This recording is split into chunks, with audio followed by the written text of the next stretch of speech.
नमस्कार साथियों। साथियों, आप सभी को यह जानकर हैरत तो होगी ही नहीं, आश्चर्य भी नहीं होगा क्योंकि आपको बीपीएससी टीआरई फेज 1 का रिजल्ट आने से पूर्व से ही पता था कि बहुत जल्द फेज 2 भी आने वाला है, जिसका माननीय मुख्यमंत्री नीतीश कुमार ने गांधी मैदान से 2 नवंबर 2023 को आगाज भी कर दिया है। दोस्तों, 70,000 रिक्त पदों पर नहीं बल्कि 1,20,000 या उससे अधिक रिक्तियों पर पुनः जल्द ही आपको बहाली देखने को मिलने वाला है, जिसका शॉर्ट नोटिफिकेशन 5 दिन पूर्व ही आपको मिल चुका है बीपीएससी के ऑफिशियल वेबसाइट पर, और उसका डिटेल्स नोटिफिकेशन जल्द ही आपको देखने को मिलेगा। दोस्तों, उस फेज 2 में जो जल्द ही नोटिफिकेशन आपके समक्ष देखने को मिलने वाला है, इसमें कई महत्वपूर्ण बिंदु हैं, कई महत्वपूर्ण तथ्य हैं जिस पे बात कर लेना बहुत ही उचित है, क्योंकि आप सभी शिक्षक अभ्यर्थियों, भावी शिक्षकों के मन में काफ़ी कुछ आशंकाएं हैं उन तथ्यों, उन बिंदुओं को लेकर के। दोस्तों, सबसे बड़ा, क्योंकि प्रारंभ से ही बात की जा रही है कि 1 to 5 का वैकेंसी आने वाली आगामी भर्ती में नहीं दिया जाएगा। दोस्तों, अब जहाँ तक अनुमान दिख रहा है कि 1 to 5 में भी वैकेंसी मिलेगी और अच्छी खासी वैकेंसी मिलेगी। मैंने पहले भी एक वीडियो में आपको बताया हूँ कि लगभग 30 से 35,000 रिक्तियों पर 1 to 5 में भी वैकेंसी मिलने जा रही है। और कल जो माननीय मुख्यमंत्री ने मंच से कहा, उससे भी साफ जाहिर होता है कि प्राथमिक विद्यालय में भी आपको वैकेंसी मिलने जा रहा है, इसलिए कि आप सभी को पता है कि लगभग 28,000 नियोजित शिक्षक फेज 1 में शामिल हो गए हैं। उन्हें पूर्व के पदों पर समायोजित कर और उनके जगह पर सेकंड मेरिट लिस्ट में अन्य नए बेरोजगार अभ्यर्थियों को शामिल किए जाने की बात को लेकर के मुख्यमंत्री ने कुछ भी नहीं कहा, और इसको लेकर के सरकार जो है वो सकारात्मक कदम भी नहीं उठाते हुए दिख रही है। तो जो वो पद जो उनके वजह से रिक्त हो रहे हैं, साथ ही आप सभी को पता है कि 80,000 प्लस 4700 जो है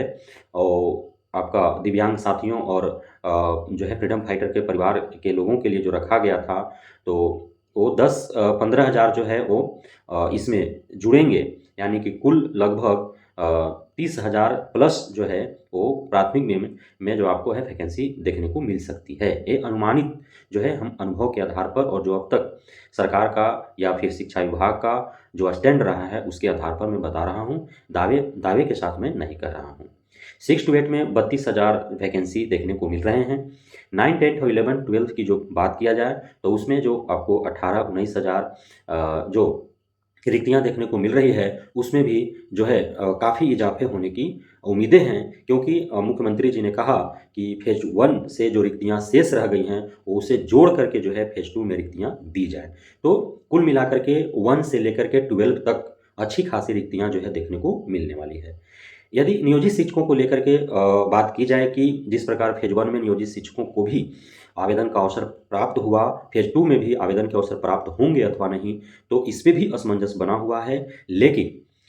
मुख्यमंत्री जी ने 2 नवंबर 2023 को गांधी मैदान के उस भव्य समारोह के उस भव्य मंच से सभी 3,68,000 नियोजित शिक्षकों को एक मामूली सी परीक्षा लेकर राज्यकर्मी का दर्जा देने का घोषणा कर चुके हैं। तो उसमें अब फेज 2 में उनको सम्मिलित करना जो है वो नए बेरोजगार अभ्यर्थियों के अधिकार का हनन होगा, उनके अवसर का हनन होगा, अन्यायपूर्ण और अन्यायोचित होगा।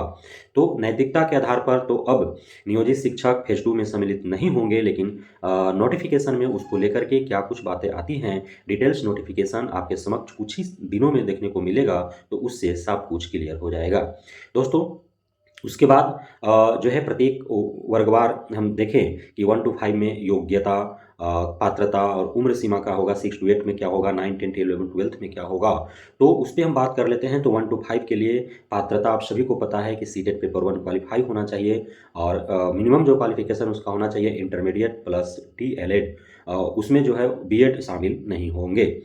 अन्य जो बात कर लें 6 टू 8 का, तो इसमें बीकॉम और बीबीएम, बीबीए वाला को भी मौका मिलने का 100% उम्मीद है। बीकॉम वाला का तो मौका मिलेगा ही मिलेगा, जो अकाउंटेंसी से या फिर बिजनेस स्टडी जो है आपका एंटरप्रेन्योरशिप या अर्थशास्त्र से जो अध्ययन कर रखे हैं, उन्हें तो सामाजिक विज्ञान के लिए 6 टू 8 में मौका मिलेगा ही। बीबीएम, बीबीए, बीटेक, बीसीए वगैरह को भी मौका मिले, ऐसा अनुमान है। सब्जेक्ट कॉम्बिनेशन को लेकर के जो आर्ट्स बैकग्राउंड के लोग हैं वे खासे परेशान होते हैं, तो हम उम्मीद करेंगे शिक्षा विभाग बिहार सरकार से कि सब्जेक्ट कॉम्बिनेशन में रियायत दी जाए, ताकि सभी जो डीएलएड बीएड पास अभ्यर्थी हैं उन्हें जो है अधिक से अधिक मौका मिल सके। हालांकि 9 टू 12 में इस बार की वैकेंसी में जो है सब्जेक्ट कॉम्बिनेशन के आधार पर काफ़ी अभ्यर्थियों को छांटा जा रहा है, भी प्रक्रियाएं चल रही हैं। दोस्तों 6 टू 8 में सीटेट पेपर 2 क्वालिफाई होना चाहिए, 9-10 में एस्टेट पेपर 1 और 11-12 में एस्टेट पेपर 2 क्वालिफाई होने चाहिए। यदि 6 टू 8 की योग्यता की बात की जाए तो इसमें आपको ग्रेजुएशन प्लस डीएलएड या बीएड, 9-10 की बात किया जाए तो graduation plus BEd state paper 1 हमने बताया आपको। 11-12 की बात किया जाए तो पोस्ट ग्रेजुएशन प्लस डीएड और एस्टेट पेपर 2 क्वालिफाई होने चाहिए। विस्तार रूप से योग्यता को लेकर के हम अलग अलग वीडियो में 1 टू 5 के लिए अलग, 6 टू 8 के लिए अलग, 9-10 के अलग, 11-12 के लिए अलग हम बातें करेंगे। दोस्तों यदि उम्र सीमा की बात किया जाए तो उम्र सीमा आप सभी को पता है कि 1 टू 8 के लिए जो न्यूनतम उम्र सीमा होती है वह 18 वर्ष की होती है, और 9 टू 12 के लिए जो न्यूनतम उम्र सीमा होती है वो 21 वर्ष की होती है। वहीं अधिकतम उम्र सीमा की बात की जाए तो यूआर के लिए 37, ओबीसी ईबीसी के लिए यानी कि BC1 BC2 के लिए 40 इयर्स, और अन्य जो भी महिला हैं SC ST PH या स्वतंत्र श्रेणी के परिवार से जो हैं उनके लिए 42 वर्ष जो है वो रखा जाता है, और उसमें कुछ विशेष परिस्थिति में विशेष कैटेगरी के लोगों को छूट भी दी जाती है। नियोजित शिक्षक यदि सम्मिलित होते हैं तो पूर्व में शिथिल रखा गया था, यानी कि अधिकतम उम्र सीमा उनकी निश्चित तय नहीं की गई थी, तो इसमें भी तय नहीं किया जाएगा यदि नियोजित शिक्षकों को शामिल किया जाता है तो। लेकिन न्यायोचित यही रहेगा कि नियोजित शिक्षकों को जब मामूली सी परीक्षा लेकर के राज्यकर्मी का दर्जा दे ही देना है तो बीपीएससी टीआरई फेज 2 में उन्हें सम्मिलित न किया जाए, ताकि नए बेरोजगार अभ्यर्थियों के अधिकारों और उनके अवसर का हनन न हो। बिहार से बाहर के राज्यों के अभ्यर्थियों की बात की जाए तो जिस प्रकार से माननीय मुख्यमंत्री का बानगी रहा और दूसरे राज्य से आए अभ्यर्थियों शिक्षकों का जिस तरीके से उन्होंने स्वागत किया, और उन्होंने कहा कि बिहार के लोग भी दूसरे जगह जाकर के नौकरी करते हैं तो दूसरे जगह के लोग बिहार में भी नौकरी करने आ रहे हैं, तो इसमें दिक्कत क्या है। और उन्होंने 14 राज्यों से आए शिक्षकों को बेहद ही दिल्लगी से उन्होंने अपने जो है सुसज्जित वानगी से उन्होंने स्वागत किया है। तो हमें नहीं लगता है कि फेज 2 में भी डोमिसाइल लागू हो, अर्थात फेज 2 में भी दूसरे राज्यों के अभ्यर्थियों को अवसर प्रदान किया जाएगा। दोस्तों हालांकि हम इसके विरोध में हैं, हम चाहते हैं कि चूंकि बिहार में और कोई अवसर नहीं है सरकारी नौकरी के अलावे और कृषि कार्य के अलावे, यहाँ के बेरोजगार युवाओं के हाथ कोई रोजगार के लिए अवसर नहीं है, इसलिए जो है बिहार सरकार चूंकि बिहार राज्य के विशेष तौर पर इन्हें जिम्मेदारी दी गई है, तो इन्हें डोमिसाइल लागू करते हुए और अधिक से अधिक बिहार के बेरोजगार युवाओं को मौका देना चाहिए, चाहे जिस भी प्रकार की नौकरी हो। लेकिन सरकार की रवैया जो है इसको लेकर के हमें नहीं लगता है कि डोमिसाइल लागू करने की ओर इनका कोई सकारात्मक कदम आने वाली है, जिस प्रकार से उन्होंने 14 राज्यों से आए शिक्षक अभ्यर्थियों का स्वागत किया है 2 नवंबर 2023 गांधी मैदान में। दोस्तों तो ये जो है मुख्य बिंदु थी बीपीएससी टीआरई फेज 2 को लेकर के,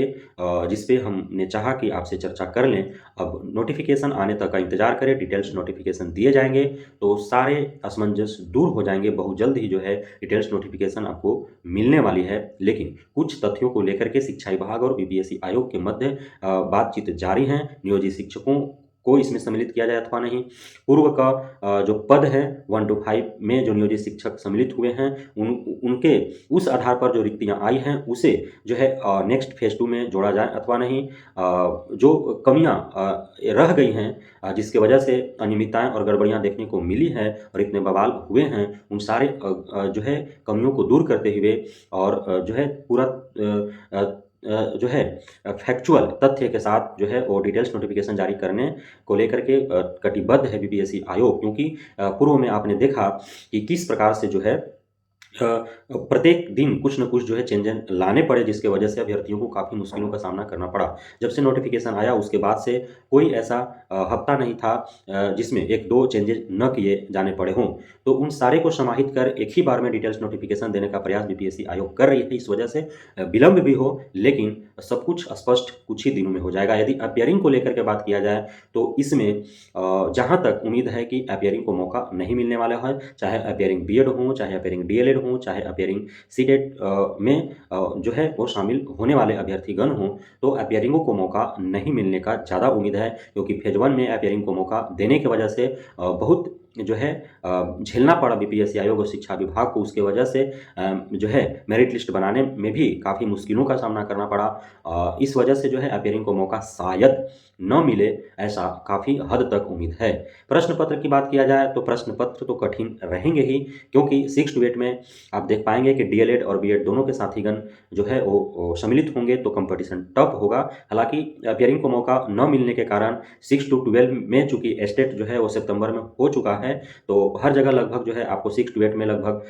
1.5 लाख अभ्यर्थी बिहार के सिर्फ रहेंगे, और दूसरे राज्यों को मिला लिया जाए तो जो है वो दुगना भी हो सकता है। एस्टेट चूँकि बिहार के ही लोग सम्मिलित होते हैं एस्टेट में, तो एस्टेट की बात किया जाए तो 9 टू 10th में जो है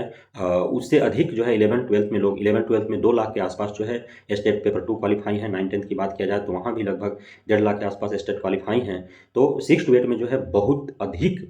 जो वहाँ पे कंपटीशन देखने को मिलेगा, क्योंकि 6 टू 8 में बिहारी से लेकर के बाहरी तक के अभ्यर्थीगण अप्लाई करेंगे। 1 टू 5 में वैकेंसी मिलने का ज़्यादातर उम्मीद है, तो वहाँ भी बिहारी से लेकर के बाहरी तक के अभ्यर्थी अप्लाई करेंगे, तो वहाँ भी जो है कंपटीशन देखने को मिलेगा। और 1 टू 8 में यदि सबसे अधिक कंपटीशन किस कैटेगरी में देखने को मिलेगा, तो आप सभी को ज्ञात है कि दूसरे राज्य के जो अभ्यर्थी हैं वो यूआर कैटेगरी में फाइट करेंगे, तो यूआर में अत्यधिक जो है कंपटीशन देखने को मिलेगा। और बाकी जो रिजर्व कैटेगरी के लोग हैं वो काफ़ी हद तक सुरक्षित हैं, लेकिन पूर्व के अपेक्षा कंपटीशन बढ़ गया है। फेज़ 1 की अपेक्षा फेज़ 2 में कंपटीशन बढ़े हैं, तो अब और अधिक अभ्यर्थियों को मेहनत करने की आवश्यकता है। भले ही कम दिनों में परीक्षा देना हो, उतने ही दिन में आपको अधिक मेहनत कर और जो है आपको जो वर्तमान में जो कट ऑफ आपको देखने को मिला उससे 10 अंक ऊपर कट ऑफ जाने की उम्मीद है, तो उस जो है आपको लक्ष्य के साथ तैयारी करने पड़ेंगे। तो बहुत-बहुत आप सभी को धन्यवाद। फेज़ 1 में जो चयनित हो गए हैं हमारे शिक्षक अभ्यर्थी, जो शिक्षक बन गए हैं, उनको ढेरों बधाइयाँ। और जो आगामी भर्तियों के लिए जो भावी शिक्षक हैं, उन्हें अग्रिम बधाइयाँ। बहुत-बहुत धन्यवाद आप सभी का हमारे साथ जुड़ने के लिए, हमारे साथ बने के रहने के लिए। जय हिंद साथियों।